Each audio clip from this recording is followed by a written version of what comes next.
Hey guys, this is Coach Carly, and you're watching Bull Time.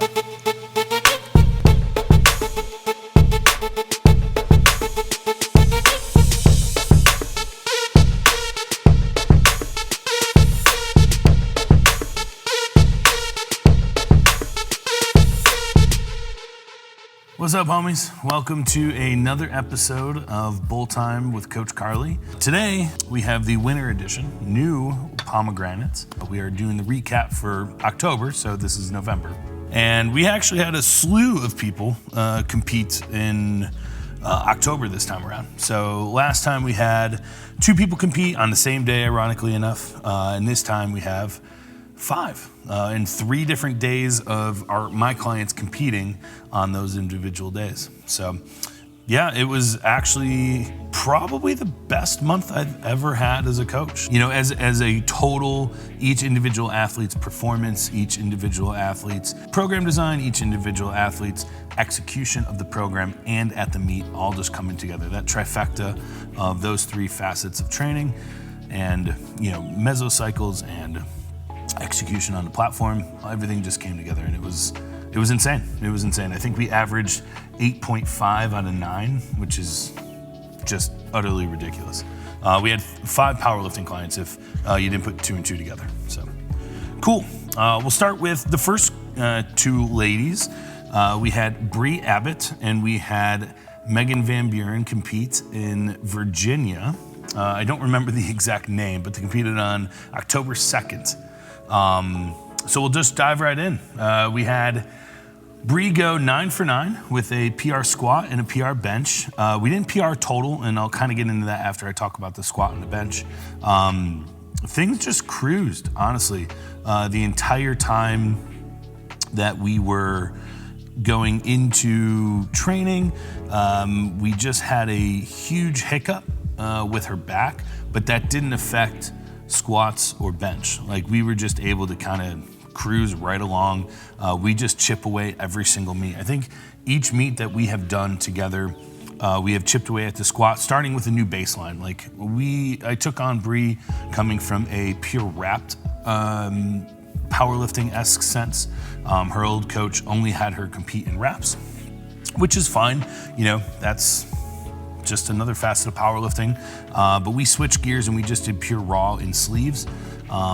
And each meet we have just chipped away since, I think, October of 2019. It was in Ithaca, I think our first meet together was. So since then, I think we put on over, Jesus Christ, 20 kilos, 30 kilos in her squat, which is incredible. This meet we had a 5 kilo PR. We went from 137.5 to 142.5. The bench, we went from 95 kilos to 97 kilos.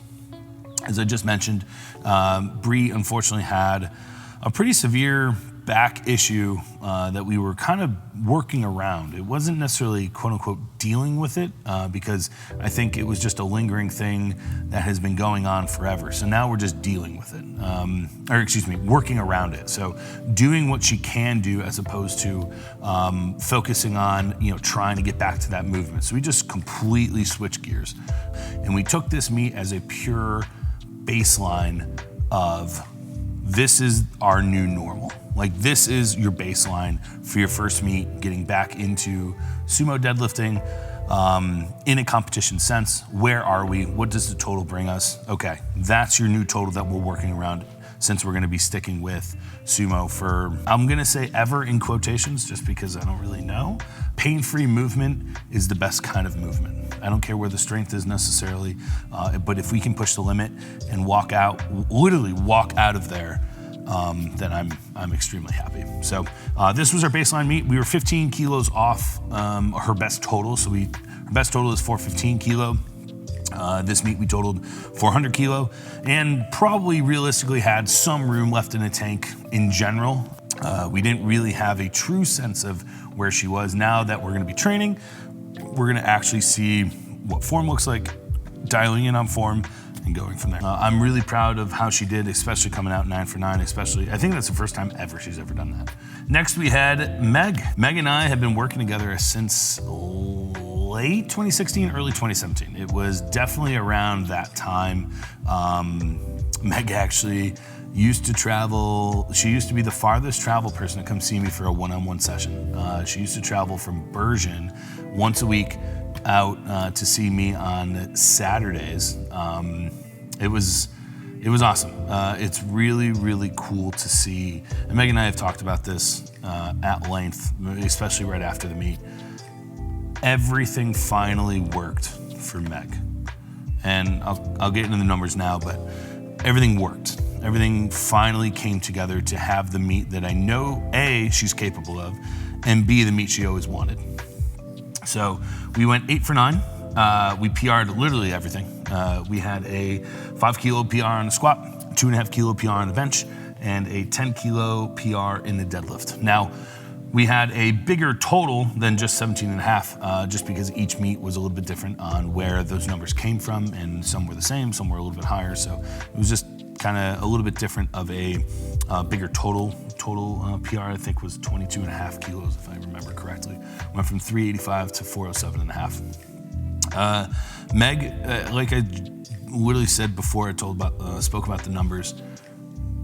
This was it. Like, Meg finally had everything come together for her. She had a really big squat, had a really big performance as a whole, kept the composure together, really had a good opportunity to showcase what she is fully capable of on the platform. And that's just a huge mental win, right? Like, that's something as athletes we always talk about, gaining momentum.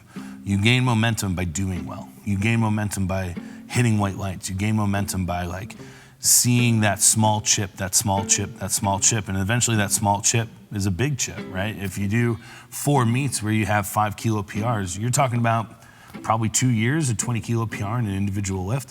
That's pretty huge if you think about it, right? Like, each training cycle, you're just putting in good work, consistent reps. All of Meg's training was just incredible. I think we failed 1 or 2 deadlifts, but that was it. Bench, we never failed. Squat, we never failed. Really consistent reps. Meg is also does a really good job of how she videos, where that angle is coming from, always making sure that she's hitting the same spots, always making sure that she's hitting the same depth, always making sure that the bar path is looking exactly how she wants it. We are creatures of habit as athletes. Once an athlete, always an athlete. Your tendencies back then become new tendencies, and you do those over and over and over and over again. And Meg is just really good at routine in that sense. Moving on, we had a weekend off, which is crazy. So that was kind of cool to have a weekend off. And then I ran a meet at Kenmore Barbell and Fitness, just down the road, like 2-3 miles down the road. And I had 2 of my own clients competing in that meet. I had Ange Malhorta and I had Maya Wright. Ange went 8 for 9. It was her first meet. Again, we started 2 months before the meet actually started. We were really just trying to make sure the technique was good enough to get to competition standards.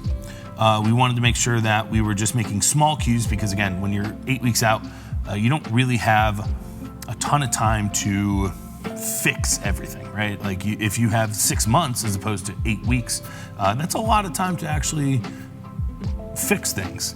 Right now it's just positional, thinking about things, how you approach the lift, things that take a lot of time. I think she's only really been powerlifting since the start of COVID, so we're talking probably 14 to 16 months. So really nothing that long. So a lot of this strength was built during that time, so we didn't really get stronger. We just really honed in on the strength that she had. But went 8 for 9 in her first meet, only missing her last deadlift, and that was a minor technique error. She lost her balance at the top, kind of went up and down on the bar. It happens all the time in powerlifting, so shit happens, whatever. But she did qualify for Collegiate Nationals, so that will be our next meet. And now we did a month, or are currently still doing a month of one-on-one where we're really working on some technique. I really like that sometimes, especially for programming clients. Every once in a while we do a month together where we're just having a technique session together. And Ange actually brought it up to me, which is awesome. So we actually sat down. That was one of the things she wanted, a little bit more hands-on as opposed to virtual style, or just in person, like speaking to her, as opposed to a little bit more hands-on. Then we had Miss Maya. And Miss Maya had herself a day. And I want to emphasize, had herself a day. This was a fucking incredible day. Like, it was, just like I talked about Meg having herself, that everything come together feeling, the exact same thing happened with Maya. The exact same thing.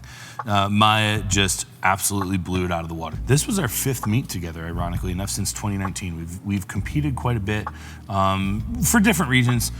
This meet, if we had a great meet at Nationals, this meet probably wouldn't have happened.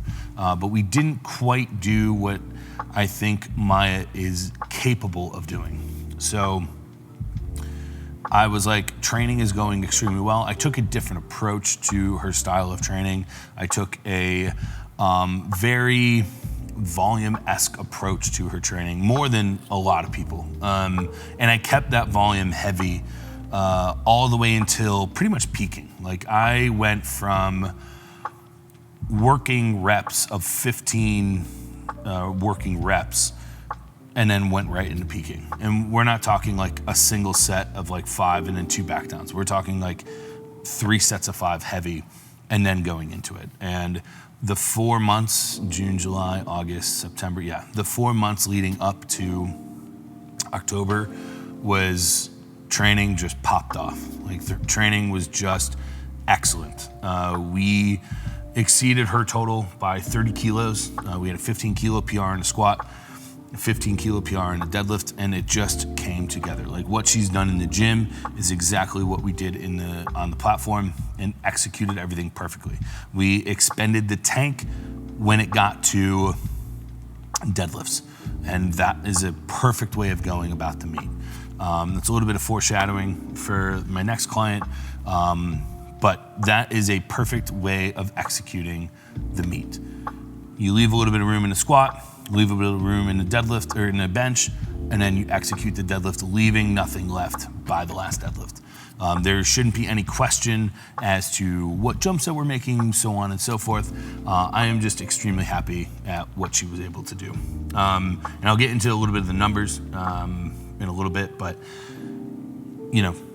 we're talking about a top 10 in the entire country in her weight class ever done since the inception of USAPL total, and the 3rd highest squat ever in history for her in the USAPL. In the IPF, when we were associated with the IPF, it was 5th. So that's pretty great company to be in. And that's just, it was just really cool to see. And like, her handlers that meet, kept her calm. Her composure that day was just awesome. She just kept her head in the game, kept everything going, was in her own little world. I know that's when she competes best, is when she's just in her own zone. And it was awesome. It was just really cool to see. So super proud of both Ange and Maya, and it was just a great day. The meet also went really well. I was in bed by 8 p.m., and if you're familiar with any mustache meet, I'm usually in bed by midnight. So the fact that I got an extra 4 hours of sleep that day and didn't have to pay extra on the U-Haul for delivering my stuff, that was incredible. And last but not least, we had Mr. Cullen Moonen. I have talked about Cullen on the podcast, the Carol Marge Show, a little bit, and Cullen's just a great dude. I like Cullen a lot. I feel bad because he had such a interesting coach to athlete relationship prior to working with me, and a lot of it was helping him understand that that wasn't ideal. That wasn't something that was a healthy relationship for him. And what I mean by healthy is, programming is one thing, coaching is another. Getting results from your programming, there are plenty of people that can do that. There are plenty of people that can put you in the position to succeed in that sense. But there's a difference of just giving someone a program and then coaching them and giving feedback, but giving them constructive feedback that's actually going to be beneficial. And that's what Cullen really needed out of a coach. That's the first thing that we kind of talked about when we got together. And it was just awesome. Our relationship kind of evolved really quickly. He responds really well to training. He is the oversender in content when it comes to lifting. I have the bare minimum, and I have the oversenders, and I have everyone in the middle. It's like that typical bell curve, with opposite ends of the spectrum. And Cullen is definitely on the far end, at least was on the far end of sending a lot of content. But no, his training went really well. Again, a guy that already had a timeline. I guess this is a good way to bring up, in an ideal world as a coach, I don't want to have a timeline to start with. I don't want to have like all right, yeah, we have this date, I got to get ready by this date, and kind of just make do with what we got. I don't like doing that because I don't like putting restrictions on things. I don't like trying to change too many things right away, especially if we need to, right? If we need to restructure things and there's like a huge issue, I don't like doing that necessarily. Like I don't want to put them in that compromised position, especially with that timeline involved. So we actually did change a lot of things, not by the book, but things just weren't efficient. He was feeling a really bad pain in his deadlift, kept trying to change everything about his squat, and really didn't understand cues in the bench, but not necessarily understanding cues. Previously, he would get too much information and changing things every single session, as opposed to really letting things play out. Do you need to change these things? What things do you need to change? And that's kind of what I previously spoke about him, helping him unlearn that it's okay to, how things were expressed to you were not necessarily the most efficient way. And when you're constantly trying to change something and not really giving yourself an opportunity to see something through, whether it's bad or good, but you don't know until you actually give it an effort. So we did make a lot of those, but we stuck with things that worked for him. When we saw things that worked, that's what we stuck with. And it showed up in the meet. It really did. Things went really well. Cullen went 8 for 9, 15 kilo total PR, with 2.5 kilo chip in the squat and a 12.5 kilo PR in the deadlift. Kind of lost a little bit of his tightness in the bench, or it just wasn't quite there. It could have been the weight that made him lose that tightness. Could have been just him losing tightness. Could have been a combination of a bunch of things. But we do know that it just wasn't there that day, and that's fine. So you go 8 for 9, you still see a decent total PR. You're talking about that the last time you competed was, 8 months ago, and you saw 15 kilos. If you do 30 kilos every 16 months, you're not gonna be too upset by that kind of progress. And again, what I talked about with Maya, how I briefly spoke about it with Meg and with Mr. Cullen, we left room in the tank by the time we got to deadlifts. Deadlifts have always been kind of like not an issue, but he has a weaker grip, and also that was one of the ones he failed in the gym as well, and we exceeded that on the platform. So it was really cool to see that kind of progression happen. Really executed everything that we talked about. We talk about how to put athletes in good positions, and everything that we go back and forth with. Him coming to me expressing things, me analyzing what he's expressing, looking at the lift and explaining to him what we need to do differently, or if we need to do things the same, just based on what he's expressing to me. And he was extremely coachable, extremely on the platform, just executed things the way that he needs to, and it was just an amazing day. It was a great day. We also, my fiance and I got to spend a little bit of time in Chicago with him. So we went down, since the meet was on a Sunday, we got a little bit of time to enjoy the atmosphere of Chicago. Got to see, a bunch of different things and go experience things like a local as opposed to a visitor. So it was really cool. It was a really cool experience, a really great month for Team Stash and my clients. I am just so proud of everyone that competed. Everyone got stronger, everyone executed things well. It's just a really cool month for me and my in my coaching, I guess, history, resume, whatever you want to call it. It was just really fun to see that all be executed at one time. But that's it for me. We had a great month. We got 2 clients competing in November, so you'll see me next month.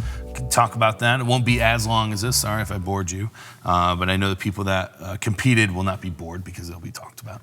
But yeah, no, I'm excited. We got some other things planned for some projects, and I'm excited to keep rolling with this. So, hope you guys had a great day, and that was Bull Time.